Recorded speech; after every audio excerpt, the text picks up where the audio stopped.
Ya, bismillahirrahmanirrahim. Assalamualaikum warahmatullahi wabarakatuh. Para pemirsa sekalian, selamat datang kembali dalam agenda Mengenal Lebih Dekat episode 3. Selamat datang di podcast PKS Muda Kalimantan Timur. Oh, salah. Episode 3 gitu ya. Dan kali ini kita kehadiran orang yang fenomenal di PKS Kalimantan Timur. Beliau adalah Ketua DPW PKS Kalimantan Timur yang baru, teman-teman semua, yang baru dilantik kemarin ketika bulan Desember 2020. Dan telah hadir dalam studio kita Ustadz Dedi Kurniadi. Assalamualaikum Ustadz Dedi. Waalaikumsalam warahmatullahi wabarakatuh. Alhamdulillah, gimana kabarnya Ustadz? Alhamdulillah baik. Alhamdulillah. Ustadz Dedi asli Samarinda Ustadz ya? Asli Samarinda itu istri kayaknya. Istri ya. Kalau Ustadz asli dari mana sebenarnya Ustadz? Saya ini dari Jawa Barat, tepatnya di kota Bandung.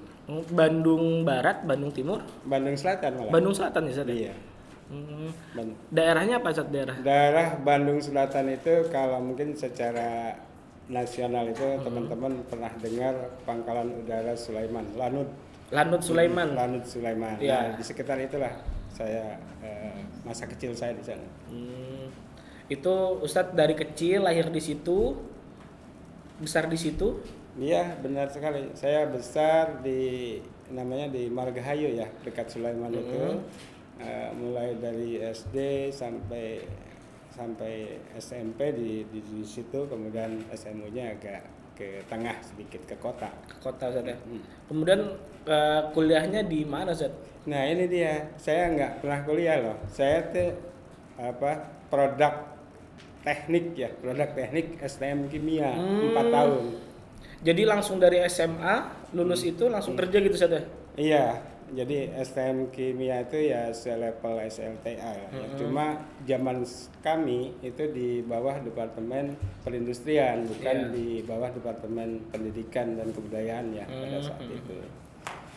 Saya selepas itu ya sempat juga kerja sebagai analis laboratorium di Bekasi ya, pabrik kertas punyanya Korea. Tahun berapa itu Ustadz? Itu Kira-kira? tahun 82. 82 Ustadz ya? Iya, 82. Kayaknya belum lahir. Belum 82. Ya gitu. Iya. Kalau Ustadz kelahiran seberapa sebenarnya Ustadz? Saya kelahiran 23 November 1963. 63 Jadi berarti. ya sangat sepuh lah. Sudah 57 lah 57 sekarang, Dan Ustadz, ya. saya memang sudah tidak punya aktivitas formal alias pensiunan. Oh gitu. Iya. Pensiun dari mana Ustadz kalau boleh tahu?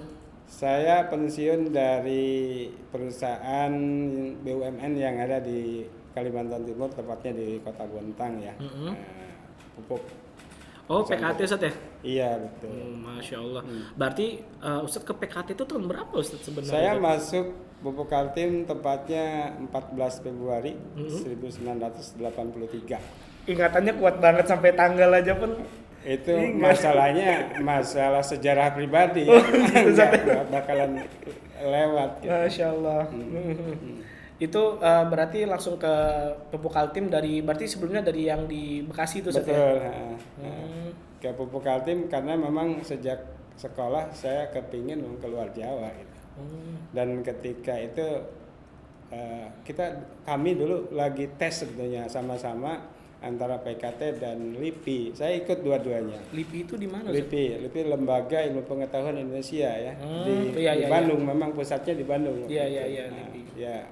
Saya cuma memilih karena sudah sejak awal kepingin keluar Pulau Jawa. Saya memprioritaskan Pupuk Kaltim. Jadi waktu itu psikotesnya sama-sama bareng waktunya. Begitu. Saya tinggalkan LIPI, saya ikut ke Pupuk Kaltim. Dan waktu itu memang tesnya juga diadakan di kantor Depnaker Kota Bandung ya. Iya. Dari 70-an atau ya 80-an orang yang dites itu 5 orang yang lolos. Dari Bandung itu Ustadz? orang. Berarti sedikit juga Ustadz ya pada saat itu Sedikit ya, lumayan juga sih. Ketat pada zaman itu, tetapi pada zaman saya itu memang kalau yang namanya dunia kerja relatif ya gampang di mana-mana, di Bandung sekalipun ya. Waktu itu teman-teman yang paling banyak di angkatan saya dari kimia tuh banyak ke PT Nurtanio. PT apa, Set? IPTN. Oh, IPTN. Nurtanio itu dulu zaman saya namanya PT Nurtanio. Hmm. Sekarang terakhir kan kemudian dirubah namanya menjadi IPTN ya. Iya. Industri pesawat Terbang negara. terbang.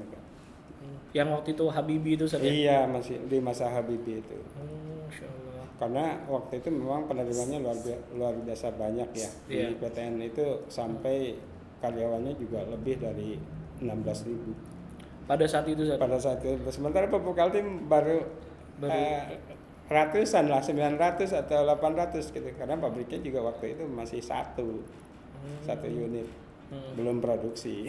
Oh gitu. Belum produksi ya.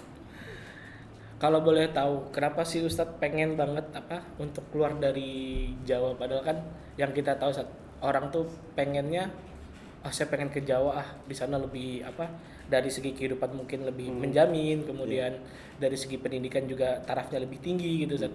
Sedangkan Ustadz yang sudah ada di sana malah memilih untuk keluar dari Jawa, yang notabene orang menganggap bahwasanya di luar Jawa tuh masih kurang menjamin lah gitu dibanding di Jawa gitu, Ustadz. Iya, pada tahun itu memang yang punya keinginan seperti saya ini ya relatif dianggap aneh juga kalau di Jawa Barat. Pada umumnya orang Jawa Barat itu nggak suka merantau. Iya. Kalau saya memang sejak awal kepingin punya ya wawasan Nusantara lah gitu. Dan itu paling efektif kalau saya memang menjalaninya. Dan untuk menjalaninya memang secara fisik saya harus keluar Pulau Jawa. Masya Allah. Biarlah Pulau Jawa ini menjadi harapan yang lainnya ya. Iya. Nah, saya ingin keluar Jawa karena waktu dulu sekolah di SMP itu kebetulan ada guru ya yang berasal dari Kalimantan. Beliau tuh sangat impresif ya, menarik sekali penampilannya orang Kalimantan. Di satu sisi saya juga ada dalam hal kesenian gitu, nonton juga pertunjukan yang ditunjukkan oleh penduduk asli sini. Waktu itu kan Dayak ya, sampai memperlakukan ya ayam seperti itulah. Nah, seperti itu. Tapi itu saya abaikan bahwa itu memang kondisi tradisional dan memang itu mungkin juga bagian dari kearifan lokal juga. Dan penasaran juga kepingin tahu ya catatan orang tentang Kalimantan yang kental dengan kata-kata Dayak, bahkan Kutainya yang lebih punya sejarah tidak terlalu terkenal. Tapi pada saat itu kan memang Kalimantan masih identiknya masih ini banget, Sat, ya, masih kayak hutan banget gitu, Sat, ya. Betul, saya ketika ke Bontang itu yang dominan bukan industri pupuk sebetulnya. Logging kayu itu. Jadi dari kilometer waktu itu masih kilometernya 24 dari kota Bontang itu kayu-kayu. Kalau kita lingkarannya itu harus 3 orang lah. Besar banget berarti saat itu. Besar sekali, dan sekarang kita tidak mendapatkan pohon itu kecuali mungkin di Bengkirai atau di Sangkima ya. Iya. Ada beberapa pohon saja betul. yang daunnya sudah tidak rimbun lagi, sudah sisanya gitu. Insya Allah. Kalau misalnya ini, Ustadz, memang cita-cita Ustadz ketika kecil itu apa sebenarnya, Ustadz, sampai Ustadz tuh sampai ke sini, maksudnya sampai ke Bontang gitu untuk merantau? Ya, kalau waktu kecil gitu SD itu rata-rata sih banyak anak-anak itu kalau ditanya itu kan dokter, insinyur ya. Iya. Nah, kalau saya sih ditanya tuh ya pertama ya ingin punya manfaat yang lebih besar terhadap masyarakat ya, untuk untuk masalah kemampuan yang mendukung. Pada saat itu saya ingat nasihat orang tua. Sebenarnya saya ini kan 9 bersaudara ya. Ustadz anak ke pertama. Oh, anak pertama dari 9. Dari 9 itu. Jadi ayah itu pedagang ya. Ayah itu menyampaikan sebenarnya saya nyekolahkan anak-anak itu bukan untuk menjadi sarana anak-anak itu mendapatkan pekerjaan dari sekolah itu. Tapi bagaimana dia bisa survival, tidak mudah dibohongi orang, kira-kira gitu. Jadi itu menurut Ana sih sangat filosofis ya. Dan ternyata di dunia kerja Ana melihat sih banyak dari rekan-rekan kerja dengan latar belakang pendidikan yang bermacam-macam ya, mulai dari SLTA, S1 sampai yang S2 itu rata-rata memang ilmu yang termanfaatkan di dunia kerja itu relatif sedikit sekali. Termasuk saya tuh ilmu yang didapatkan di sekolah meskipun hampir sama ya di dunia kimia gitu. Tapi ya sedikit sekali. Jadi intinya harus ada perubahan juga di dunia atau kurikulum pendidikan kita yang memang tepat produk-produk institusi pendidikan itu bisa menempati dunia kerja sesuai dengan ilmu yang didapatkan. Insyaallah. Kalau ini Zat, sejak kecil sampai sekarang gitu ya Zat, apa prinsip yang Ustadz pegang dengan kekeh, dengan kuat gitu Zat, prinsip hidup?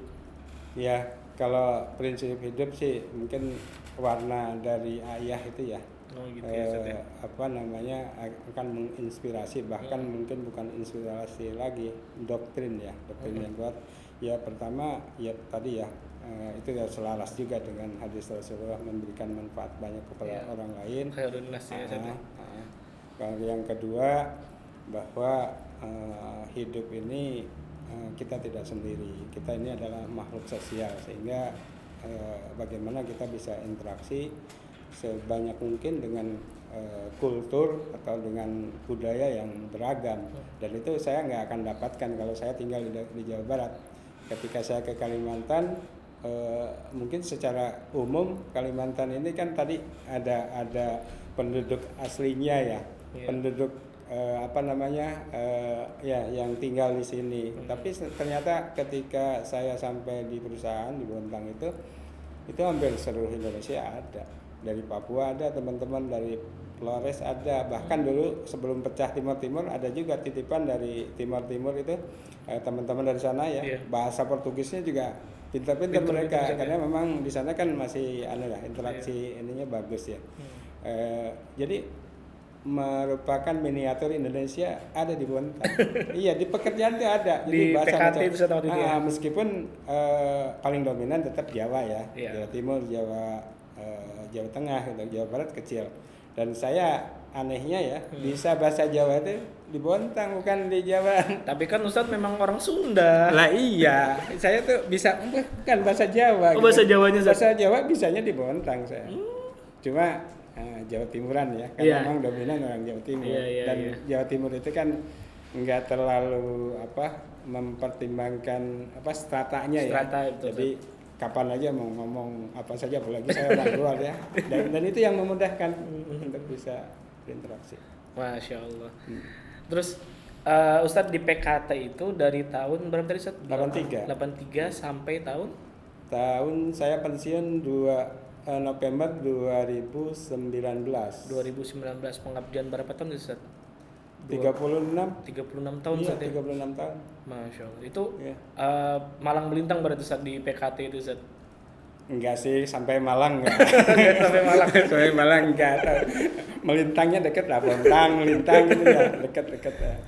Jadi saya sejak awal ya, pertama melalui beberapa unit kerja yang saya lalui ya. Pertama di bagian proses engineering. Proses engineering itu ada di bawah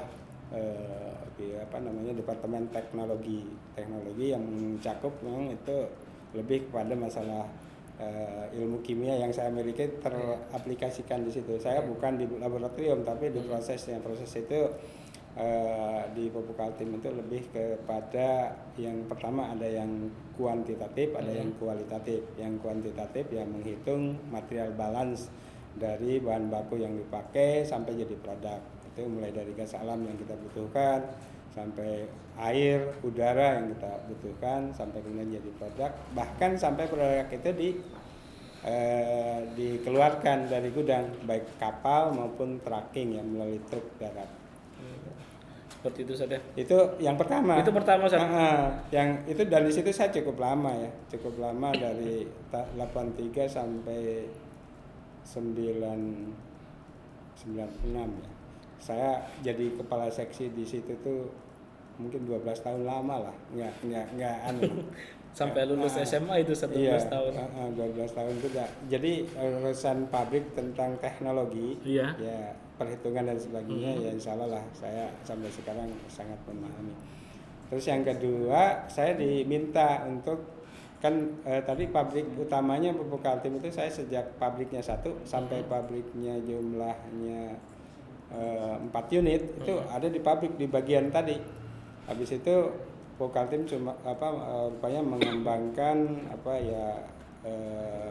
diversifikasi produk ya.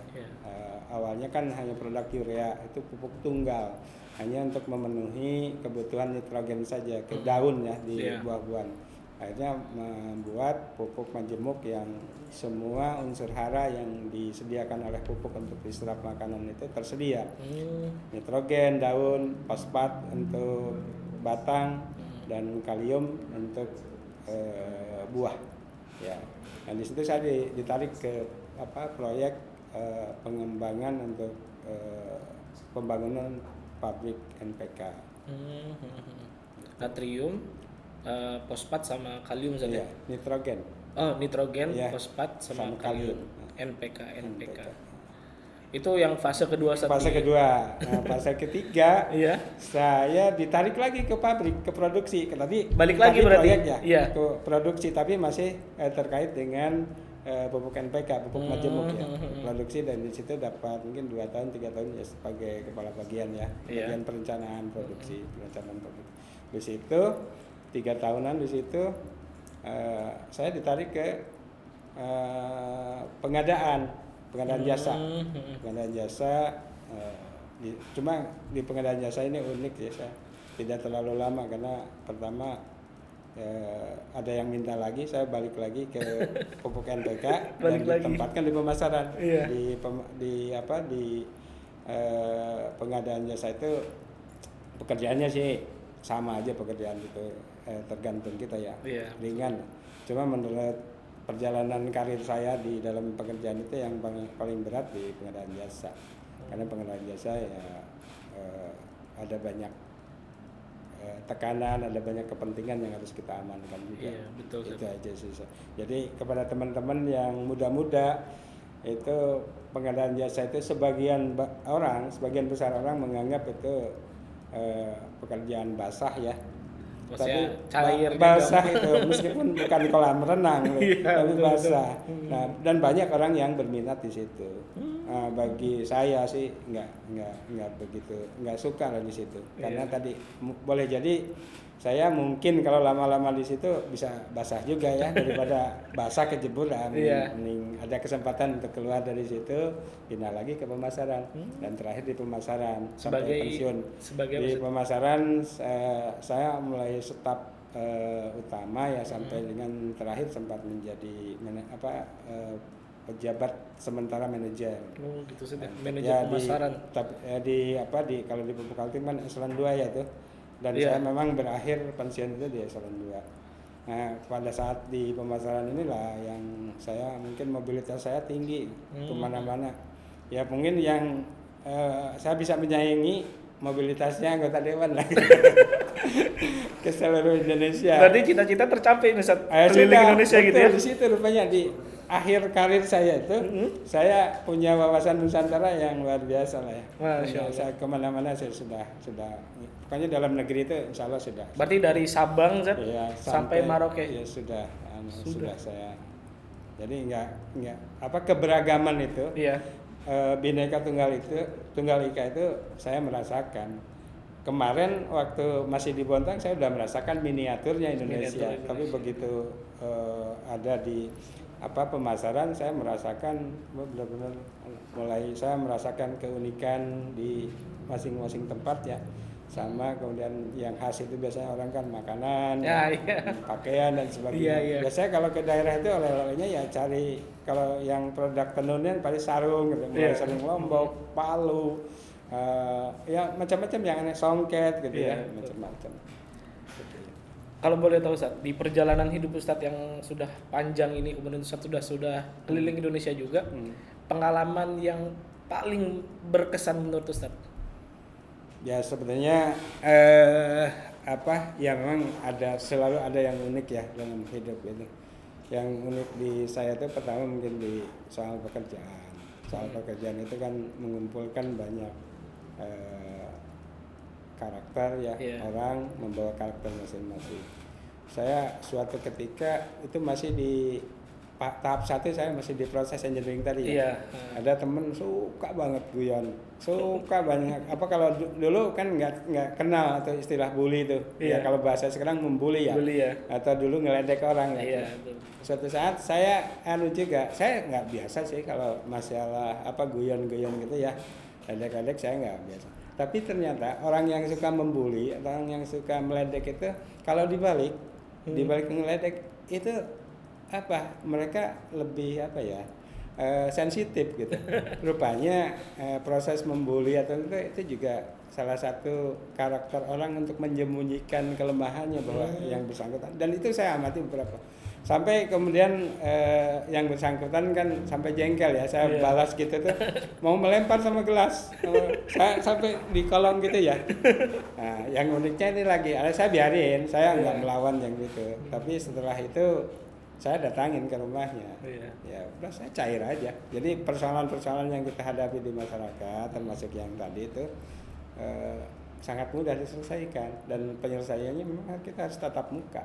Langsung ketemu. Kalau diselesaikan di medsos seperti teman-teman sekarang ya, sampai kemudian hadir undang-undang ITE itu, ya itu nggak bakalan selesai, malah menimbulkan persoalan baru sampai kemudian kan pemerintah membuat undang-undang karena kita tidak mengenal sesungguhnya. Jadi itu salah satu ajaran Islam ya, ketika kita menyelesaikan semua persoalan itu memang harus ya harus ketemu langsung tanpa perantara. Iya, itu cair selesai. Iya. Itu menurut saya salah satu pengalaman yang unik, sangat kita berinteraksi dan itu sangat bermanfaat bagi komunitas yang lebih besar karena pada intinya karakter manusia itu tidak akan berubah. Maksudnya tetap aja mulai dari nenek moyang kita Adam alaihissalam sampai nanti yang terakhir karakternya sama. Makanya kemudian dalam Al-Quran kan disebutkan banyak kisah ya, kisah orang-orang terdahulu. Apa sebenarnya relevansinya? Karena memang manusia tuh karakteristiknya ya begitu-begitu aja. Cuma yang berbeda itu kan kemasannya. Betul, Zat. Substansinya sama, tapi dikemas dengan kemasan yang berbeda-beda. Gitu. Oke, berarti saat ini aktivitas Ustadz sudah pensiun, kemudian fokus di partai, Zat ya? Ya, alhamdulillah saya sekarang bisa full ya di partai. Maka kemudian kemarin ketika para asatid di Kaltim ini meminta saya untuk lebih banyak stay Samarinda, bagi saya itu bukan persoalan. Gitu. Tinggal sweet and aja. Berarti sekarang sudah pindah dari Bontang ke Samarinda? Kalau pindah secara administratif sih tidak. KTP saya kan KTP-nya udah seumur hidup juga ya. Udah biarin aja daripada repot-repot ya, biarin gitu. Tapi realitasnya saya lebih aktivitas banyak ya. Di Samarinda saja. Istri juga kan ya banyak di sini juga sih keluarganya. Banyak orang yang bilang Ustadz Dedi ini siapa sih sebenarnya gitu, kok tiba-tiba muncul gitu. Iya. Sebenarnya Ustadz itu kenal dengan PKS itu sejak kapan, Ustadz? Sebenarnya, Ustadz ya? Jadi sebenarnya kelahiran PKS itu meskipun saya bukan deklarator ya, karena ada di daerah ya kita bisa dianggap sebagai deklarator juga untuk daerah ya. Berarti sejak tahun 99, Zat? 9 saya PK Partai Keadilan itu saya sudah diamanahi waktu itu sebagai ketua DPC untuk Kecamatan Bontang. Kecamatan Bontang. Karena Bontang itu dulu kan bagian dari Kutai. Oh iya, dari Kutai ya. Ustadz Ali pernah cerita. Ketika dipecah menjadi Bontang, kemudian Kutim juga. Dan saya ya itu tadi dapat amanah sebagai ketua DPC Partai Keadilan. Partai Keadilan di Bontang, Ustaz. Iya. Berarti kalau sekarang setingkat DPD berarti, Ustaz ya? Setingkat setelah berubah status daerah itu menjadi kota administratif dulu ya. Iya. Kemudian kota ya jadi DPD. Dan waktu itu saya sempat sih jadi ketua DPD PK. Iya. Bukan udah berubah itu. Tapi setelah kita mengikuti pemilu pertama yang kita ikuti itu ternyata kan kita tidak lolos electoral threshold-nya, kemudian kita berganti nama Partai Keadilan Sejahtera. Nah pada Partai Keadilan Sejahtera saya sebagai ketua DPD itu sempat, cuma nggak lama, mungkin 3 bulan atau 4 bulan karena keburu ada aturan dari Menteri BUMN pada saat itu zamannya presiden yang keberapa ya, setelah Gus Dur itu Iya. Pak Mega itu Mega. memberikan aturan ke BUMN dan anak perusahaannya agar tidak menjadi karyawannya tidak menjadi pengurus partai atau anggota partai politik manapun saja. jadi saya udah dari situ sudah dalam kegiatan politik yang formal sebagai pengurus ya sudah hilang tenggelam. Sampai sekarang peraturan itu masih belum dicabut kan, sampai kemudian kan ASN, BUMN, pengurus lembaga keuangan, zakat itu sudah nggak boleh. Ya sudah, kemarin saya baru merdeka setelah pensiun kan muncul lagi kan, muncul lagi tapi nggak jadi pengurus DPD ya, karena udah yang generasi berikutnya yang junior ya, yang junior dari saya itu udah banyak dan itu memang sudah waktunya mereka. Bahkan saya menganggap saya jadi pengurus sekarang itu sudah terlambat, terusnya ya yang muda-muda. Berarti udah lama banget tuh Sat ya, berarti di politik ini sebenarnya Sat ya? Ya kalau diakumulasi secara waktu sebenarnya meskipun saya terhalang dengan aturan tadi, tapi ya saya support sama teman-teman di Bontang, termasuk di Samarinda ya, untuk kegiatan-kegiatan yang saya tidak ya melanggar aturan-aturan yang dikeluarkan oleh Kementerian BUMN melalui perusahaan saya. Kalau boleh tahu Sat, kan partai politik banyak pada saat itu ya. Tahun 99 itu kan banyak partai baru bermunculan. Iya. Kenapa Ustadz memilih PK? Nah, ini yang agak ini ya menjadi penasaran banyak generasi yang sekarang terutama. Jadi sebenarnya ketika kita berbicara partai lain itu mesti punya basis massa ya. Betul. PKS ini kok tiba-tiba bisa muncul basis massanya siapa? Ya udah sebenarnya sekarang sudah banyak itu jejak elektroniknya.